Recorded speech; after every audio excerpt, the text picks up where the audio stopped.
Initial normal temperature में क्या हो गया, वो आयन रिंग बॉल ना मेटालिक बॉल इजीली वो रिंग के थ्रू पास हो रहा है।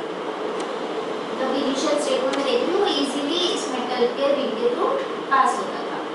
बट अब मैं नेक्स्ट स्टेप में क्या करूँगी, इसको वापस निकाल दिया, रिंग से बाहर निकाल दिया, ये ऐसे पास होगा कि कट टू कट निकल जाएगा सकता है। अभी रिंग को मैंने बॉल को रिंग से बाहर निकाला और रिंग बॉल को अभी हीट अप करा। आफ्टर हीटिंग अप मैं फिर से अब इसको अगर ट्राई कर रही हूँ तो it won't pass. It is not passing by because the size of this metallic ball increases, मतलब वो एक्सपैंड हो गया। That is called thermal expansion of an object. Expansion of an object because of heat, that is thermal expansion of object. उसके बाद में और जैसे वो सेक्शन में आएंगे और भी करेंगे हम लोग, ठीक है। तो फिर इफेक्ट ऑफ हीट क्या है, effect of heat is change in temperature. Of course heat आप प्रोवाइड करोगे तो टेम्परेचर इंक्रीज होगा, हीट आप रिमूव करोगे तो टेम्परेचर डिक्रीज होगा। चेंज इन साइज है, मतलब जो हमने आपको बोला एक्सपैंड होता है on heating, on cooling it contracts. Expand contract, exam में हम लोग साइज बड़ा हो गया, बिग हो गया, साइज स्मॉल हो गया, ये वर्ड नहीं चाहिए।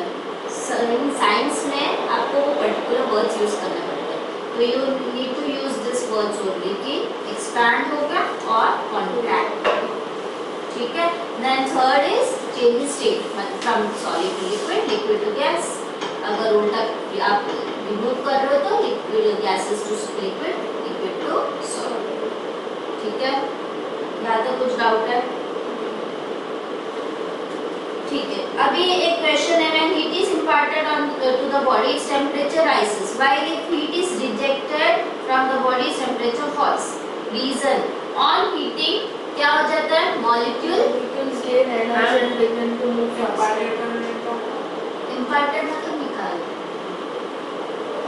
Temperature rises while when heat is imparted, sorry निकालेंगे given, when heat is given to the body, मतलब imparted मतलब given to the body its temperature rises, whereas if heat is rejected, rejected मतलब remove करना, rejected from the body its temperature falls।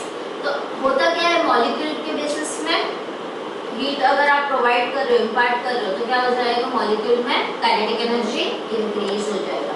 Kinetic energy increase हो जाएगा तो क्या हो जाएगा, temperature also increases. Kinetic energy increase हो गया तो temperature also increase. On the other hand cool करने में क्या हो जाएगा, काइनेटिक एनर्जी को डिक्रीज होगा और टेम्परेचर डिक्रीज, ठीक है।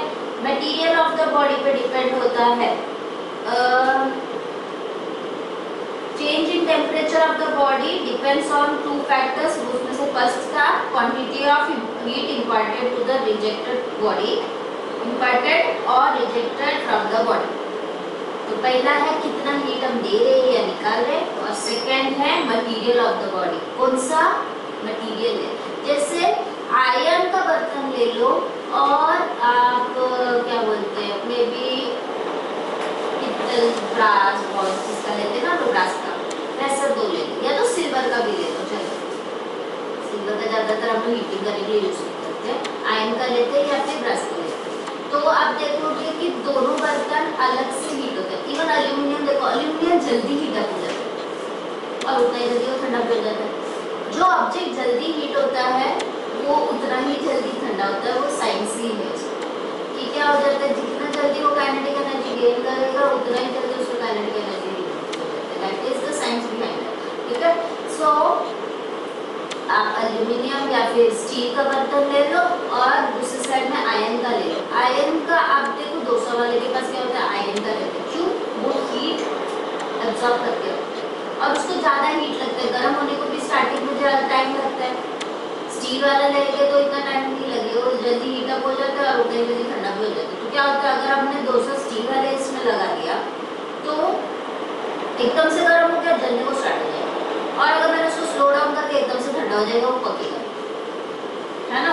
Whereas if you use iron वाला डोसा के लिए स्पेसिफिकली, तो फिर क्या हो जाता है, आयरन में वो हीट मेंटेन रहता है टेम्परेचर में। इसके लिए आपने देखो बहुत जगह पे इवन जो प्रेसिंग रहता है, अपना प्रेसिंग करने वाला आयरन है कास्ट आयरन या ऐसे सब यूज करते हैं लोग। अभी आज का दूसरा मटेरियल का क्या था, पुराना जो रहता था वो आयरन का रहता था, क्योंकि पुराना वाला आपको पता है कैसा रहता था, आयरन का रहता था, उसमें कोल डालते थे, चारकोल हीटर को, तो चारकोल का हीट जो है वो आयरन ज़्यादा देर तक रिटेन कर पाता था, तो आप इजीली उसको अच्छे से प्रेस कर सकते हैं। ज़्यादा गर्म रहता था कपड़े पे, ये थोड़ा संभाल के करना पड़ता था। तो अभी दूसरे मटेरियल का भी आने लग गया, जो अभी आपको मार्केट में डिफरेंट मटेरियल का है, पहले जाते थे आयरन के, तो आयरन क्यों यूज़ करते हैं, वो ज़्यादा देर तक हीट रिटेन करता है और वो उतना ही टाइम भी लगाता है हीट होने में। अगर आप आयरन का बर्तन गैस में रखोगे तो उसको हीट होने को पहले थोड़ा टाइम देना पड़ेगा। आपने देखा है अगर आयरन का होगी यूज़ करी तो पहले थोड़ा चालू करके रख देती है गैस, उसके बाद ही वो डालेगी तो उसका बैटरी है, जो भी बैटरी, ठीक है। So it is the material of the body, because of this you will notice कि हर एक मटेरियल का अलग मेल्टिंग पॉइंट और अलग फ्रीजिंग पॉइंट है, क्योंकि अलग अलग मटेरियल अलग अलग टेम्परेचर से हीट होता है और उसको मेल्ट होने को अलग temperature. So first is quantity of heat imparted and second is the material of the body. Next is change in state of the body, ये तो आपको पता है। Solid से liquid में जा रहा है तो it is called what state? Melting. When liquid से gaseous में जा रहा है तो it is called vaporization या evaporation? इवेपोरेशन हम लोग नहीं बोलेंगे, हम लोग उसको इवेपोरेशन इज आप विदाउट एनर्जी प्रोवाइड किए, मतलब इवन तो आप अगर उसको ये नहीं दे रहे हो, हीट एनर्जी नहीं दे रहे हो, गैस ऑन नहीं कर रहे हो, तो भी इवेपोरेट हो सकता है। जैसे आप कपड़े सुखाने को डालते हो, कपड़े सुखाने को डालते हो तो क्या होता है, इवेपोरेट। तो उस केस में हम लोग उसमें तो कुछ प्रोवाइड नहीं कर रहे हो, खुद से इवेपोरेट होते जा रहा है। इवन अपना प्लांट्स भी क्या करते हैं, प्लांट्स में से भी वाटर इवेपोरेशन होके फिर वो सूख जाते हैं ना, तो वो सब इवेपोरेशन है। Whereas boiling is what, heat provide करने की वजह से जो आता है उसको बोलते हैं बॉइलिंग या वेपराइजेशन। वेपराइजेशन और बॉइलिंग एक चीज डायग्राम पिछले 3 सालों से हाँ, और गैस से सॉलिड में आना है उसको क्या बोलते हैं, गैस से सॉलिड में आना है तो ये सॉलिडिफिकेशन, और सॉलिड से डायरेक्टली गैसियस स्टेट में जा रहा है विदाउट कोई सब्लिमेशन। सब्लिमेशन कौन सा एलिमेंट्स को, कौन सा मटेरियल, टेम्पर, आयोडीन, ये सब तो आपने पहले भी क्लास में किया, इसलिए मैं डायरेक्ट मैं फिर से भूल गया, वो तुमको पढ़ना पड़ेगा। वो देखने को कहाँ जाएगा, हाँ वो सब पता है, वो होता है। ऐसे राइट में जाते हैं तो एब्जॉर्ब होते हैं, एक पीछा आता है तो रिलीज होता है। अभी गैसियस स्टेट से लिक्विड में आ रहे हैं तो उस टाइम पे क्या होता है, गैसियस स्टेट से लिक्विड में आ रहे हैं तो कंडेंसेशन। गैसियस स्टेट से सॉलिड में सॉलिडिफिकेशन है, गैसियस स्टेट से लिक्विड में कंडेंसेशन। लिक्विड्स, अच्छा इसका एग्जांपल बताओ, गैसियस का कंडेंसेशन का। कंडेंसेशन कभी पानी बॉइलिंग के लिए रखा तो उसके ऊपर लिड रखा था, थोड़ी देर बाद वो लिड पे वाटर ड्रॉपलेट्स दिखता है, नहीं वो ऑफ करने के बाद, क्योंकि कूल होने के बाद नॉर्मली लेकिन तो ठंडा पानी अगर ग्लास में रखा तो उसके बाद और बेस्ट तो अपना ये वाटर साइकिल में भी कंडेंसेशन होके वो फॉल होने लग जाता है ना वो। फिर लिक्विड से सॉलिड में जाता है, वो तो कॉमन है, ठीक है। The change of state from liquid to gas at all temperature is called evaporation. All temperature. तो यहाँ पे देखो, when a liquid is heated, it changes into its vapor at a fixed temperature. यहाँ पे मैं इधर अंडरलाइन कर रही हूँ fixed temperature, तो वो बहुत important है। Vaporization और boiling में कौन सा state of इसके अंदर definition में लिखा है क्या, इसको जब डिफाइन करना है हाँ वो लिखना पड़ता है, लेकिन मैं आपको स्पेसिफिकली बॉइलिंग और इसके बीच का डिफरेंस बता रही हूँ। बॉइलिंग में it occurs at fixed temperature, whereas evaporation में the change of state of from liquid to gas at all temperature is called evaporation. All temperature. समझा? बॉइलिंग में मीडियम लगता है हीट का, हाँ वो तो रेफरेंस पॉइंट आपको दिया है टाइम आप पहले के chapter Boiling occurs at fixed temperature while evaporation takes place at all temperature. ठीक है, एग्जाम्पल मैंने दे दिया आपको, क्लोथ्स का ड्राई होते वक्त जो होता है वो क्या है, इवेपोरेशन है कि बॉइलिंग है? इवेपोरेशन। हाँ, दूसरा डिस्टिंग्विशिंग पॉइंट है, evaporation is a slow process, boiling is a fast process. So this is your second point, fast या rapid process. During the change of state, the heat absorbed is called latent heat. मैंने आपको बोला याद है, एक hidden heat रहता है, hidden वाले को ही हम लोग latent heat और hidden heat बोलते हैं. During the change of state, कब होता है मतलब जब कोई भी substance on heating वो अपना state change करने के टाइम पे आप देखोगे टेम्परेचर में even though वो heat absorb कर रहा है but टेम्परेचर में उसका दिखाई नहीं देता, इसके लिए उसको हम बोलते हैं hidden heat. So the heat absorbed is called the latent heat or hidden heat because it is not manifested by any change in temperature. This heat when expressed for unit mass of substance is called specific latent heat. तो latent heat क्या होता है? hidden heat जो अभी manifest change in state में जो होता है that is latent heat. लेकिन उसी ऑब्जेक्ट का मैंने एक यूनिट मास मतलब 1 ग्राम 1 किलोग्राम वाला अगर 1 ग्राम का कंसीडर कर लो, सब्सटेंस ले लिया, यूनिट मास ऑफ सब्सटेंस लिया, फिर उसका जो लेटेंट हीट है उसको हम लोग स्पेसिफिक लेटेंट हीट. जब ग्राम्स मतलब उसके पर्टिकुलर एक यूनिट मास के लिए अगर कंसीडर करें तो वो स्पेसिफिक लेटेंट हीट है, अगर मास को कंसीडर नहीं करते तो वो लेटेंट. ठीक है, समझ में आया? दो डिफरेंट नाम. लेटेंट हीट वो ओवरऑल सब्सटेंस के लिए रहता है और स्पेसिफिक लेटेंट हीट जो रहता है वो unit mass of that substance, same substance का unit mass of that substance के लिए वेट कंसीडर करते हैं, उसमें mass consider. The latent heat is instead of raising the temperature is utilized to change the force of attraction between the molecule. तो क्या होता है, उसका यूज क्या है? लेटेंट हीट में हम लोगों को क्यों नहीं दिखाई देता है चेंज इन टेम्परेचर? क्योंकि जब लेटेंट हीट होता है तो वो वाइब्रेशन के लिए नहीं, वो इंटरमॉलिक्यूलर फोर्स ऑफ अट्रैक्शन देता है. हर एक सब मॉलिक्यूल्स के बीच में फोर्स ऑफ अट्रैक्शन देता है ना? फोर्स ऑफ अट्रैक्शन होता है ना, हर मॉलिक्यूल्स के आपस में फोर्स ऑफ अट्रैक्शन देते हैं. हर मॉलिक्यूल्स के, हर ऑब्जेक्ट, हर चीज, इवन आप दोनों के बीच में भी अभी एक force of gravitational force of attraction रहता है, लेकिन अर्थ का ग्रेविटेशनल फोर्स ऑफ अट्रैक्शन इतना ज़्यादा है कि हम लोग अपना आपस का अट्रैक्शन फील नहीं कर पाते, उसके सामने एकदम नेग्लिजिबल है हमारा इलेक्ट्रोमॉलिक्यूलर फोर्स ऑफ अट्रैक्शन. ठीक है, तो यहाँ पे जब स्टेट चेंज हो रहा है तो जो फोर्स ऑफ अट्रैक्शन को ब्रेक करने के लिए, उसको ओवरकम करने के लिए जो एनर्जी यूज होता है that is being noticed as latent heat. मेरे बॉडी का हीटर भी ठंडा हो रहा है. बंद करो क्या ऐसी नहीं तो चाहिए तो इसको 70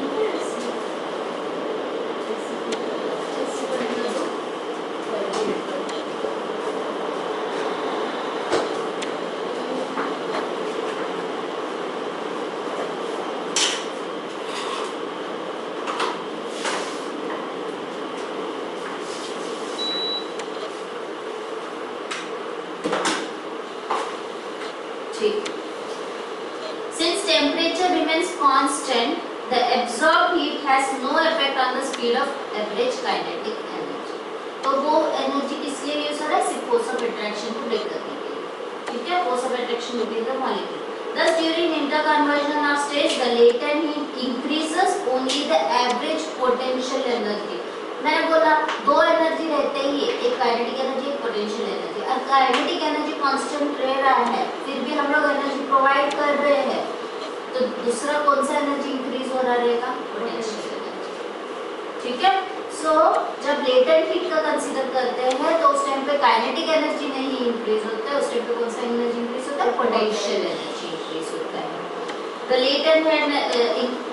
The latent heat increases only the average potential energy of the molecule, whereas the average kinetic energy remains unchanged. समझ में आया यहाँ तक?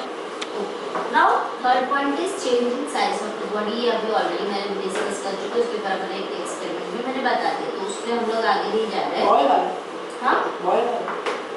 हाँ, बॉल एंड रिंग वाला। Generally, all solid, liquid and gases expand on heating or contract and cooling. ठीक है?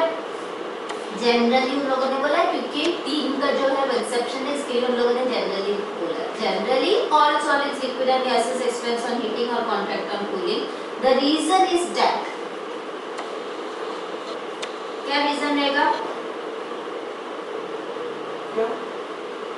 Solid liquid and gases heat provide करने में एक्सपैंड होता है, कूल करने में कॉन्ट्रैक्ट होता है। रीजन क्या है?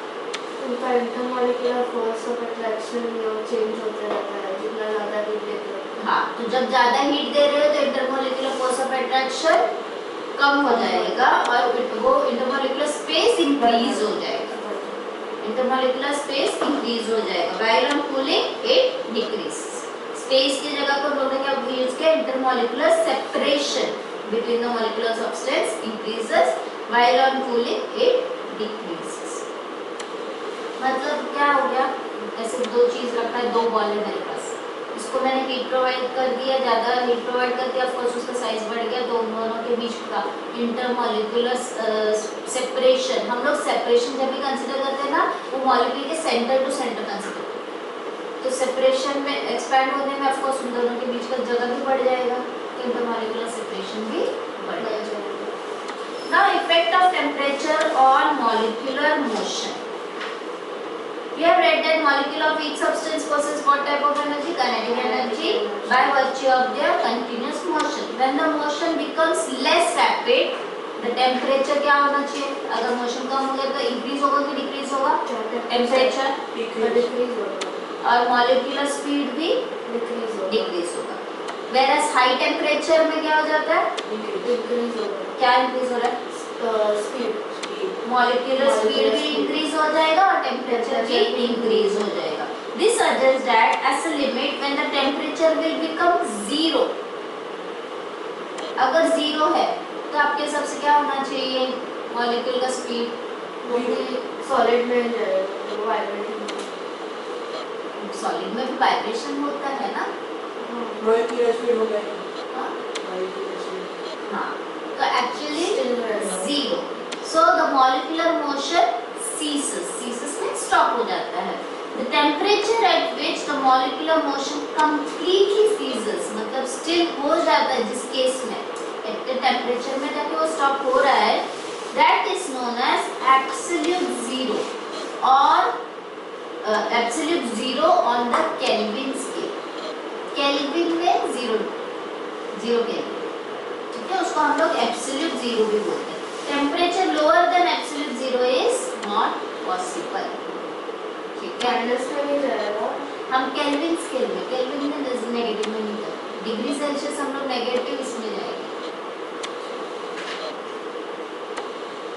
This suggests that when the temperature becomes 0, the molecular motion, हाँ, तो इसमें टिक मार्क करो इधर। The temperature at which the molecular motion, next page में, the temperature at which the molecular motion ceases is known as absolute zero on the Kelvin scale. Temperature lower than absolute zero is not possible.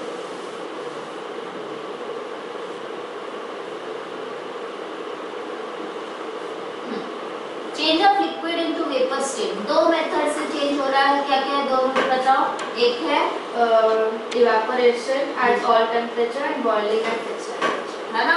एक है evaporation at all temperature, दूसरा है boiling at fixed temperature. The change of liquid into its vapor at all temperature is called evaporation. इसका if you place a drop of ether on your palm, ether is a carbon hydrogen का एक compound होता है, ठीक है? उसमें अगर वो चीज़ आप हाथ में ले लोगे तो वो क्या करेगा? आपके बॉडी में से हीट अब्सॉर्ब करके वो सब डायरेक्टली लिक्विड स्टेट में चला। एसीटोन भी है ना, सैनिटाइजर, ऐसे बहुत सारे एग्जाम्पल ये होने वाला, इवेपोरेशन होने वाला। तो process causing this phenomenon is known as evaporation. और जब ये होता है तो आप आपके हाथ में, आपने ये भी किया रहेगा, किया रहेगा, एक्सपीरियंस भी किया रहेगा। जब आप इंजेक्शन लेने को जाते हैं तो डॉक्टर लोग पहले कैसे कुछ तो लगाते हैं और वो ठंडा ठंडा लगता है, आपको ठंडा ठंडा लगता है लिक्विड वो लगा रहे हैं वो चीज़ आपके बॉडी का हीट एब्जॉर्ब कर, अगर हीट एब्जॉर्ब कर दे तो आपको क्या हो जाएगा, ठंडा लग जाएगा। वैसे ये कर हाँ। The process causing this phenomenon is known as evaporation. This is essentially a surface phenomena and take place at all temperature. Evaporation, हाँ ये थर्ड पॉइंट है आपका डिफरेंस के लिए। Evaporation is a surface phenomena and takes place at all temperature, वो तो बता दिया। Whereas जो boiling है वो throughout the object होता है, liquid, throughout the liquid होता है। So the process of evaporation can be understood in terms of molecular motion. अब एग्जाम में क्वेश्चन को बोलेंगे कि evaporation को एक्सप्लेन करो in terms of molecular motion, तो आपको उसको molecular motion के हिसाब से ही एक्सप्लेन करना पड़ेगा। So it is difficult to break a solid into its small pieces, but a liquid can easily break up into small drops, है ना। अब इतना भी डिफिकल्ट नहीं है, लेकिन कंपैरेटिवली आपको सॉलिड को थोड़ा एनर्जी देना पड़ता है तोड़ने के लिए as compare to liquid. Liquid तो कैसे जस्ट डाल दिया गया तो भी ड्रॉप्स मिल जाएंगे आपको, है ना। We conclude therefore that the mutual force of attraction between the liquid molecule is less as compared to solid के molecules. The attractive force between the liquid molecule is not strong enough to keep them in fixed position. इसके लिए liquid क्या होता है, flow होता है। Therefore, the liquid molecules can move throughout the liquid. The molecule of liquid on an average have larger speed than the molecules of a solid. लेकिन आप जब गैस पढ़ने को जाओगे तो आप बोलोगे molecule of gas have more speed as compared to liquid and solid, है ना। The relative distance between the liquid molecules and the direction of their motion is found to be totally irregular. When a molecule while in motion reaches the surface of liquid, it is pulled inside by the cohesive force of surrounding molecules of the liquid, as there are no molecules on the other side of the surface. तो cohesive force मतलब क्या होता है? Force of attraction between different substances. और adhesive, दूसरा adhesive force होता है, वो किसके बीच में रहता है, सेम सब्सटेंस। तो अगर लिक्विड और लिक्विड का ही, सेम लिक्विड का पानी का ही मॉलिक्यूल्स देखें तो उनके बीच में फोर्स है, दे आर एडिसिव। और अगर पानी का और वो जिस बीकर में आपने वाटर रखा उसका मॉलिक्यूल के बीच का फोर्स देख रहे, they are called cohesive, right. हम एडिसिव भी होगा ना, दोनों पानी ही है, दोनों H2 नहीं, I am speaking about the beaker, जिस पर ग्लास में आपने अगर पानी लिया तो ग्लास की भी तो मॉलिक्यूल